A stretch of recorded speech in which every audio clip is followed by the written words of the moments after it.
جناب مفتی یاسر ندیم صاحب، السلام علیکم ورحمۃ اللہ وبرکاتہ۔ وعلیکم السلام ورحمۃ اللہ۔ آپ مفتی صاحب ذرا بتائیں، پہلے آپ مفتی کہاں سے بنے، کون سے ادارے سے آپ نے فتویٰ سیکھا، پیدا کہاں ہوئے، اس کے بعد پھر کدھر گئے آپ، مارکیٹ سے شارٹ کب ہوئے آپ؟ کب ہوئے؟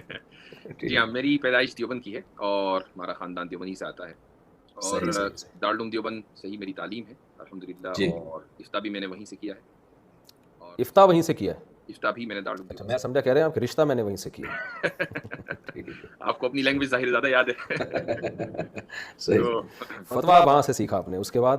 اس کے بعد پھر میں یو ایس آ گیا، اور یو ایس سے میں نے مختلف کالجز میں پڑھا۔ مینلی میں نے عربک لینگویج اینڈ لٹریچر میں ماسٹرز کیا۔ اس کے بعد پھر میں یہاں سے چلا گیا ملیشیا، اور ملیشیا سے جو IIUM International Islamic University Malaysia ہے، وہاں سے میں نے تخریج فی الحدیث میں PhD کی۔ صحیح، ماشاء اللہ۔ ٹھیک، تو ایتھیزم کی طرف کیسے آئے آپ، یعنی اس کی مخالفت کی طرف؟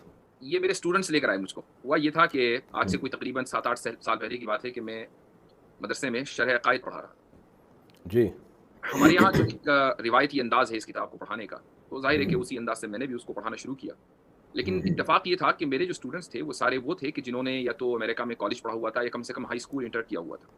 تو انہوں نے جب وہاں سے مجھے اندازہ ہوا کہ نہیں، اس کو پڑھانے کا انداز تھوڑا سا مختلف ہونا چاہیے، اور اب جو ڈسکورس ہے وہ بدل چکا ہے، جو منہج ہے وہ بدل چکا ہے۔ میرے اسٹوڈنٹس جو تھے جنہوں نے اکثر نے یا تو کالج پڑھا ہوا تھا یا ہائی اسکول انٹر کیا ہوا تھا، تو انہوں نے جب کچھ اعتراضات ایسے کیے تو مجھے اندازہ ہوا کہ کتاب پڑھانے کا جو منہج ہے وہ مختلف ہونا چاہیے، اور اس کا انداز الگ ہونا چاہیے، چونکہ نئے نئے دلائل اب لوگوں کے ذہنوں میں آ گئے ہیں، اور اس وقت جو ورلڈ ویو ہے وہ لوگوں کا بدل چکا ہے۔ تو اس وقت پھر میں نے تھوڑا سا اس موضوع کے اوپر مطالعہ شروع کیا، اور سب سے پہلے جو مجھے رہنمائی ملی وہ دارالعلوم دیوبند کے بانی حضرت مولانا قاسم نانوتوی رحمۃ اللہ علیہ کی کتابوں سے ملی، اور ان کی کتابوں کو جو بالکل مبتدئین کے لیے جو انہوں نے کتابیں لکھی ہیں، 2-4 کتابیں، انہی کو پڑھ کر مجھے اندازہ ہوا کہ ان کی کتابوں کو بنیاد بنا کر جدید الحاد کا بہت آسانی کے ساتھ مقابلہ صحیح۔